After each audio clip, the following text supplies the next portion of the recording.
Welcome to Power Up with NSA North Texas, a show about finding, hearing, and maximizing valuable insights from some of the world's leading business and lifestyle speakers. Each week, international keynote speaker and National Speakers Association North Texas Chapter President Betty Coffey sits down with some of the most exciting speakers this side of the globe to hear from these subject matter experts what's making a difference in business today and learn all there is to know about people, profits, and productivity in business from some of the world's best motivators. This is Power Up with NSA North Texas. And now, here's your host, Betty Coffey. Hi everyone, this is Betty Coffey, President for National Speakers Association North Texas Chapter, and I welcome you to the show today. The NSA, National Speakers Association, is the premier organization for professional speakers. Our members reach audiences every day as thought leaders, as authors, as coaches, as consultants, as trainers, as educators, as humorists, and we do it every day. I'm so lucky to be the president of our NSA North Texas chapter because we have some of the top professional speakers in our organization. It's an honor to rub elbows with them like I'm going to with Bob Phillips here in a minute. This show is all about, it's going to give you the opportunity to hear the cutting edge topics, some of the issues, some of the problems that companies, leadership, everybody wants to have an answer for. And that's what this show is all about. So my guest today is Mr. Bob Phillips. I'm thrilled to have him. Welcome, Bob. Welcome to our show. Thank you, Betty. It's good to have you. It's great to be here. Thank you. Bob's going to talk to us today about helping organizations create amazing customer service. And wait to hear the whole idea about amazing customer service coming from Bob. We're going to learn about the practicing the FISH philosophy, which organizations work with to help them create amazing internal and external customer service, to have a stronger teamwork, to have better communication, and have a more fun work experience, which, you know what, we all need to do. We spend a lot of time at work every day. It needs to be fun, right? Proactive. Bob Phillips is a native Texan who began his career in the Texas tourism industry at the early age of 12 years old. Wow, your mom and dad had you out there early. where he worked at Aquarina Springs in San Marcos. Those of you that are Texans, I bet you remember that, Aquarina Springs in San Marcos, which was one of Texas's original tourist attractions. This is the highlight of 10 years working there, was the dubious honor of working with Ralph, the famous swimming pig. I love Ralph. I've seen pictures of Ralph. He was the true star of Aquarina Springs. Bob then moved to the Dallas-Fort Worth area in 1978 and began a successful career in the Convention and Visitor Bureau business with the cities of Grapevine, Irving, and Addison. He has twice been the chair of the Dallas-Fort Worth Area Tourism Council. He is the past chair of the Texas Travel Industry Association and past chair of the Governor's Office of Tourism Advisory Committee, a lot of chair organizations, and was elected by Texans as a delegate to the first ever White House Conference on Tourism. That's an accomplishment. That's great. He is also, I'm very proud to say, on our board of directors with the NSA North Texas chapter. In his spare time, he enjoys spending time with his lovely wife, Susan. I've met her. She's an absolute little doll. You guys have been married for 34 years. Mm-hmm. Yes, happily married for 34 years. I'm proud of you. Okay, so let's get going. Helping organizations create amazing customer service. So that's what you speak about. So why fish? Why the fish philosophy, and how was it created? Well, the fish philosophy, think of it this way. It's a philosophy that fulfills the basic needs of human beings, who in turn will fulfill the needs of an organization. And the guys that started this were the fishmongers out at Pike Fish Market out in Seattle, Washington. Oh, wow. And they had one of the worst jobs in the world, on their feet 12 hours a day, hands in and out of crushed ice, selling fish. Yeah. And they created a job that was one of the most fantastic places to work, synergy among themselves. It spilled over to the customers, and they sold a ton of fish. But the guy who made them famous was a guy named John Christensen, a filmmaker from Minneapolis, Minnesota. John had been seeking an alive and engaged workplace. He happened to be out in Seattle doing some other things. In his hotel room that morning, before he left that afternoon, he asked the bellman, "What should I be seeing while I'm here for a couple of hours in Seattle?" And the guy said, "Sir, you need to go over to Pike Place Fish Market and see what's going on over there." So he took a walk over there, looked around. Fish stands, coffee stands, but only one fish stand had a group of 6 people deep around it. They were laughing, they were hollering, they were throwing fish over people's heads. And he walked over to get a closer look. And when he looked inside this crowd of people in the center, there was one of the fishmongers. He had gone over to a barrel and got a crawfish. And he went over and put it on the shirt of this little boy, about 4 years old, standing next to his mom. The little boy looked down at that crawfish and screamed bloody murder, grabbed his mother's leg, and the fishmonger went over immediately and grabbed that crawfish, took it back to the bowl. Then he got on his hands and knees and crawled all the way back over to that little boy. And he held him and he said, "Son, I'm so sorry. I didn't mean to scare you. Can I have a hug?" Oh my God. And John Christensen's watching this, and he's thinking about his 13-year-old daughter who has asthma. And 2 weeks prior to this, she couldn't breathe at night. So he took her to the emergency room. And when they got there, the lady who took them in acted like she could care less whether that little girl could breathe or not. And John is thinking about that. That's the healthcare system. And all of a sudden he looks and he's in a market, and here's a kid getting a hug, and he's not even a customer. So he thought, wow, maybe I found the place I'm looking for. And so he talked to the owner, found out that it wasn't always the best place to work. And these guys decided to be world famous. And so John asked him if he could film these guys. He said yes. He went out and filmed these guys for several days. And John and I've met John, and he told me it took him 1 year to edit the 17-minute video.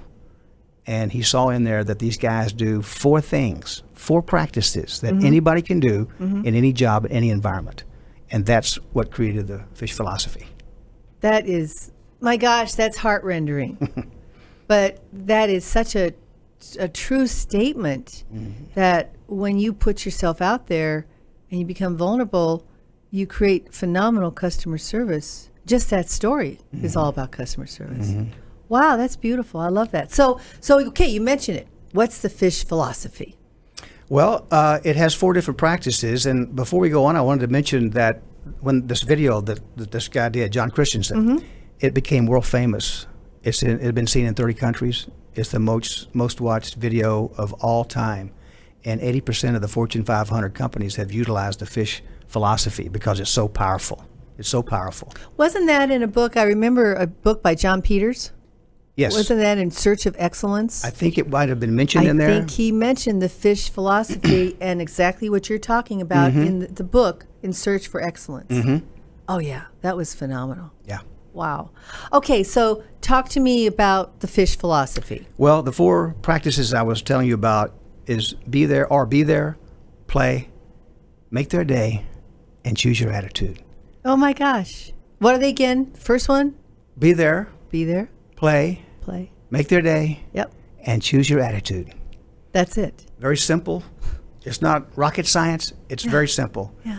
It's like the golden rule. It's about doing for others what you would like to have done to yourself. Wow. Okay, so let's start with the first one and go into more details. So that was the be there, right? Yes, ma'am. Okay. Be there. So talk to me about be there. Be there is about being emotionally present. Like when you're talking to somebody, you just look at them in the eye. You don't try to think of what you're going to say next. You don't judge them. You're just being there for them. And when you do that to somebody, it's a huge message of respect that strengthens relationships, and it works wonders. And so many times we don't do that. In our busy jobs today, we have so many things to look at and keep up with. We forget to do that. And without even thinking about it, we are disrespecting the people that we're around every single day. That does nothing but negative things for relationships. And people know if you're paying attention to them. Yes, they do. People know if you're not authentic. People know if you've got something else, or you're multitasking, or you've got something else going on in your mind, and you're just going through the steps, and they know it. Yes, they do. They resent that. They so do. Being there means really being there. Exactly. And the thing I love about these practices, Betty, is the fact that not only do they work at work among the people that you're working with, but also the customers, also at home. Yeah. And your personal life. It works just as well. It affects our entire relationships of of with everybody in our lives, of just being there, really authentically being there. Yes, very I love important. that. Okay, so I think the second one was play. Yes, play is very interesting because psychologists tell us that we need to have play and fun in our lives as much as we need to be loved or to have control of our lives, right? But what's the thing that we fear the most as we're growing up? Looking stupid. Yeah, well, that too. But we've always been taught, hey, if you're working, you shouldn't be playing. If you're playing, you certainly are not working. Oh, this is true. Yes. So think about it this way. If work describes what you do, play describes how you do it. I'm not talking about crazy hat day. I'm not talking about being childish. I'm talking about having a childlike mental attitude on how to come up with creative ways to have fun at work. There's ways that you can do that. I love that. I like that. And it's really playing. I love that. And having a good time, because when we play and we're having a good time, it produces some type of endorphins or some Yes. type of chemical, and we're enjoying what we're doing, and oh my God. It does that. Plus it's giving us a great feeling. And also when we do that among ourselves, we're having more fun at work. It spills over to the customers. Yes. And if you do that at home and among your friends, it increases that even so much more. So And it costs nothing, right? it costs All of these things you're nothing. talking about are not going to cost a company anything. Nothing. It's just having a lighter frame of mind. It's just Yes. like breaking the ice. I mean, saying something funny every now and then just to break people up. We used to have a guy that worked with us who was on a big deadline with a big project.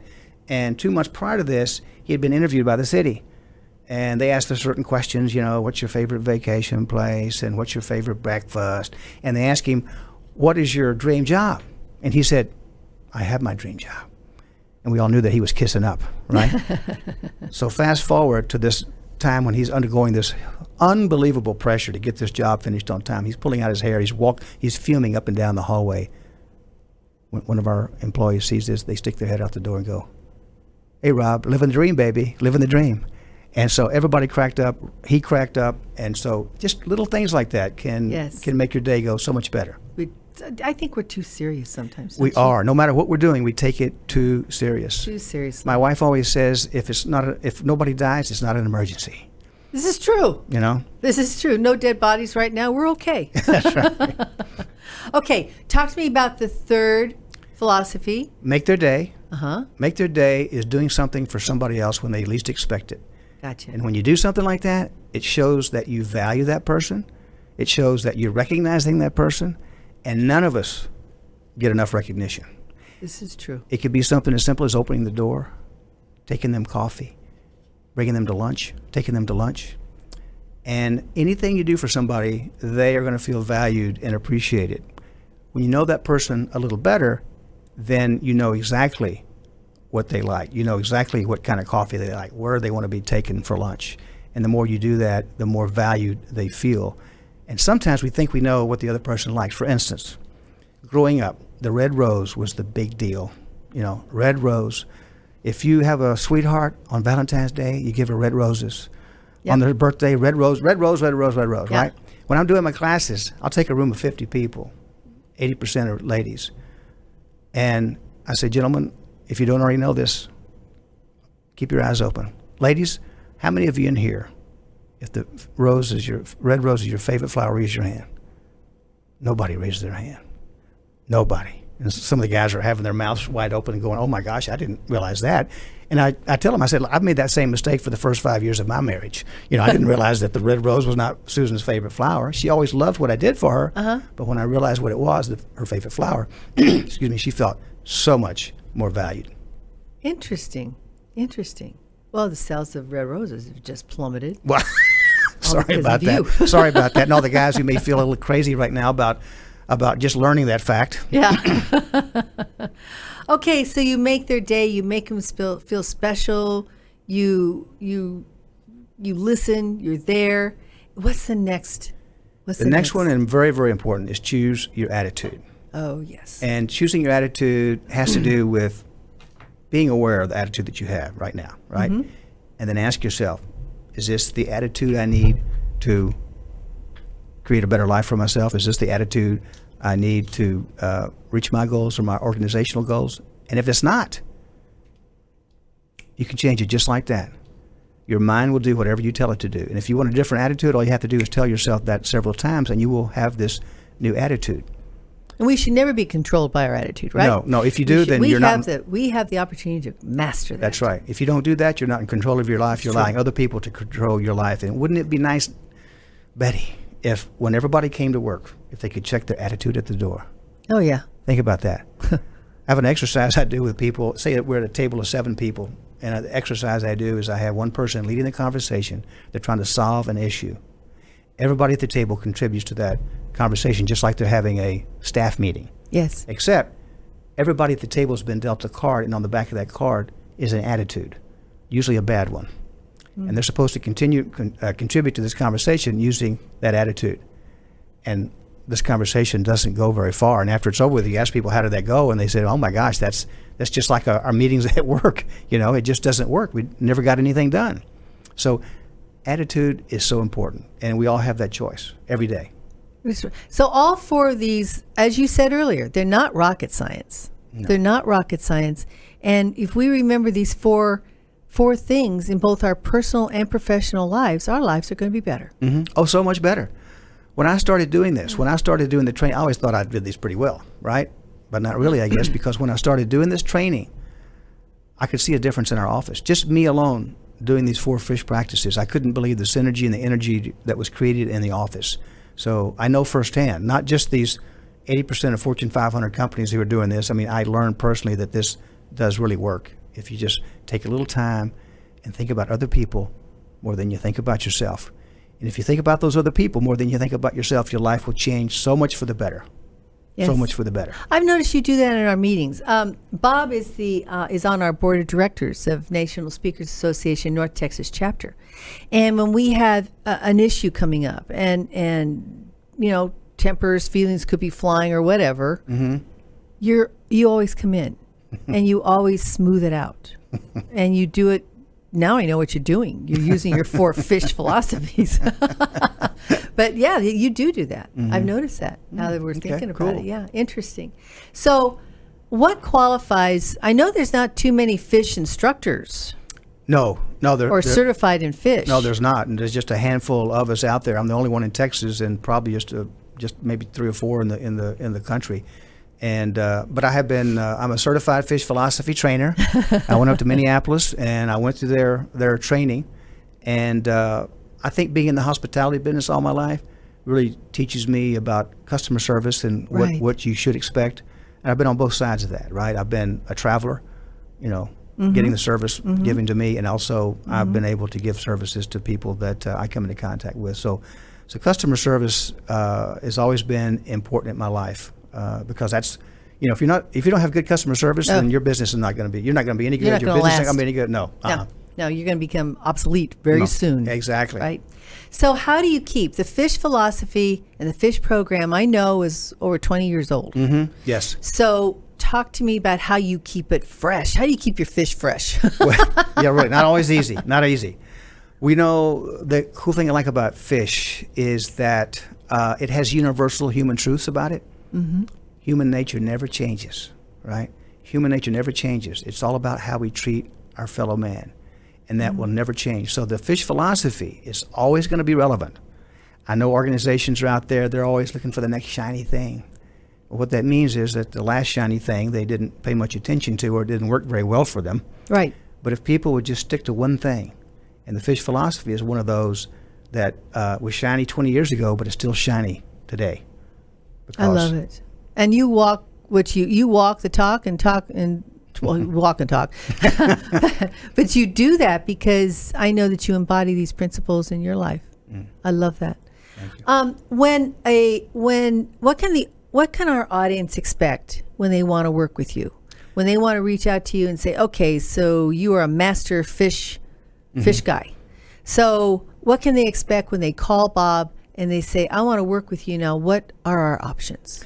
Well, first of all, they're going to find a fun guy to work with, an easy guy to work with. Believe because that. I know it's all about them. It's all about them, not about me. And so I want to know a little bit more about them, their organization, what are some of their pain points, what's going on right now, and how I can tailor the fish philosophy to meet that organization. It could be something that they want to work on their communications, or they want to have better leaders. The fish philosophy applies to all of those things. And so I will find out what they are needing, and then I can present a proposal to them that matches what they need. I love that. So you customize your presentations. You got the fish thing, but you customize them and you make them special and tailored to that audience. Yes. I bet event planners love you. Well, thank you. Yeah. I would like to think so. Yeah, thank you. No, I bet they do. I bet they do. So I know that you brought the book, Fish, A Proven Way to Boost Morale and Improve Results. Talk to me about the book. Yeah, this book, Fish, was written about 10 years ago, and it's based on the fish philosophy. And it tells a story of a young lady who's been challenged at her work of turning around the culture of that organization. And that's what the fish philosophy is all about, is how you can turn the culture of your organization around for a positive. And it tells a wonderful, great story about this young lady, how she does it, how the fish market has actually helped her do this. And it's a great way to talk about the fish philosophy and in a story book form. So this is what this book is about. Everybody loves a story. They can relate to the story. That's what we always learn in Speaking 101. Have the story. That's exactly right. What type of companies hire you? Well, companies, like I mentioned earlier, 80% of the Fortune 500 companies have utilized the fish philosophy. Lately, I've been working with a lot of cities, associations, organizations of that type. I worked with some schools. I have a gentleman I'm speaking to today, a principal of a high school, actually, who's interested in bringing me out to introduce the fish philosophy of 50 of their staff members, their teachers. Wonderful. And this works not only in schools, it works everywhere. And we even have a program that works for the students. I love how that. to introduce the fish philosophy to So them. it doesn't matter what generation you are. Exactly. That's what's so beautiful about this program. It's adaptable to men, to women.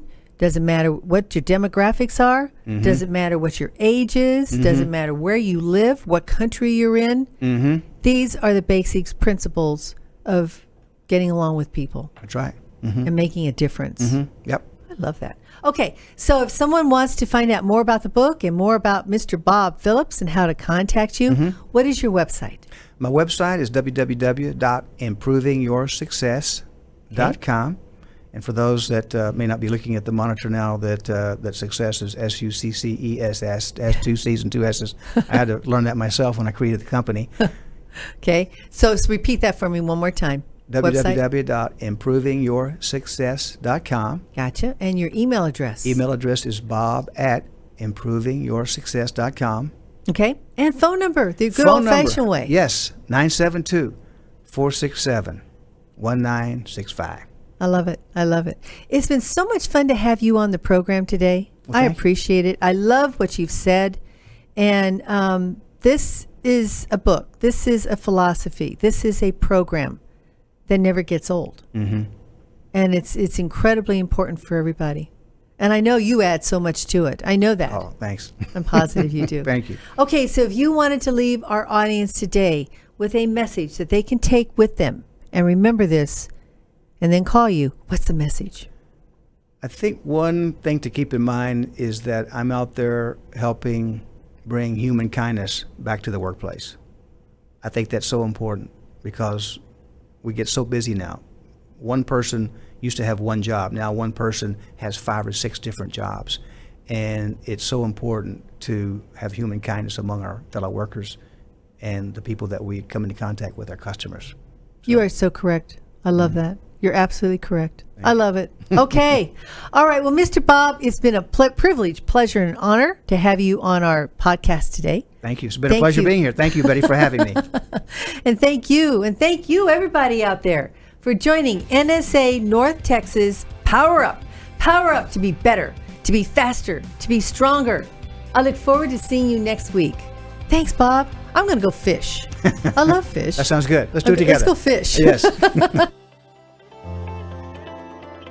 Thanks for listening to Power Up with NSA North Texas.